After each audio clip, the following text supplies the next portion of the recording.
6 साल के भाई के त्याग की कहानी heart touching story in Hindi. एक बार एक 2 साल की छोटी बच्ची रक्त की एक बहुत बड़ी विकृत बीमारी से ग्रस्त थी। अस्पताल में भर्ती वह छोटी सी जान अपनी आखिरी सांसें गिन रही थी।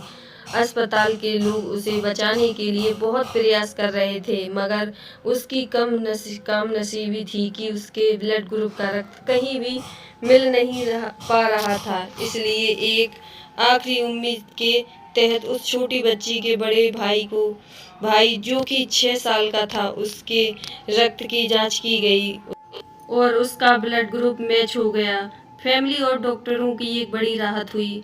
उस 6 साल के छोटे लड़के की माँ और डॉक्टरों ने उसे अपने पास बुलाया और उसे समझाया कि कैसे वह अपना रक्त देकर अपनी बहन की जान बचा सकता है।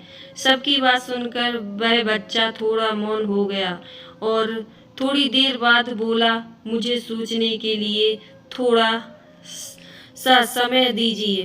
किसी को भी उस बच्चे से ऐसी प्रतिक्रिया की उम्मीद नहीं थी, मगर डॉक्टरों की सलाह से उस लड़के को एक दिन का समय दिया गया।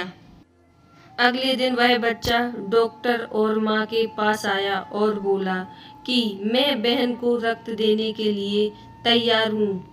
सभी उस छोटे बच्चे के फैसले में से बहुत खुश हुए। डॉक्टर और अस्पताल का पूरा स्टाफ जितनी हो सके उतनी तेजी से अपने काम में लग गया।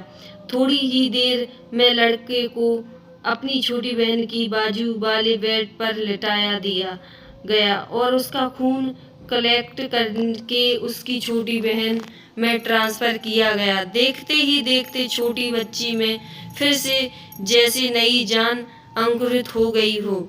सब बहुत खुश लग रहे थे, सिवाय उस छोटे लड़के के। छोटे लड़के ने डॉक्टर और उसकी माँ को अपने पास बुलाया और उनसे धीरे से पूछा कि अब मेरे पास जीने के लिए कितना समय बचा है। दोस्तों, आपको कुछ समझ में आया? जी हाँ, उस छोटे लड़के को ऐसा लग रहा था कि अपनी बहन को रक्तदान देकर वह अपनी जान उसको दे रहा है, इसलिए शायद उसने सोचने के लिए समय मांगा था। बावजूद इसके कि उसे लग रहा था कि वह अपनी बहन को रक्तदान देकर जल्द ही मर जाएगा, उसने अपनी बहन को बचाने का फैसला लिया। इसे कहते हैं सेल्फलेस लव। अपने अपने जीवन में कब किसी की मदद की थी आखिरी बार? आप सब वास्तव में निस्वार्थ थे। कब आपने वास्तव में अपने जीवन को जिया था और समस्या का सामना किया था? निस्वार्थ बनो, बहादुर बनो और प्यार करो। हर हर महादेव।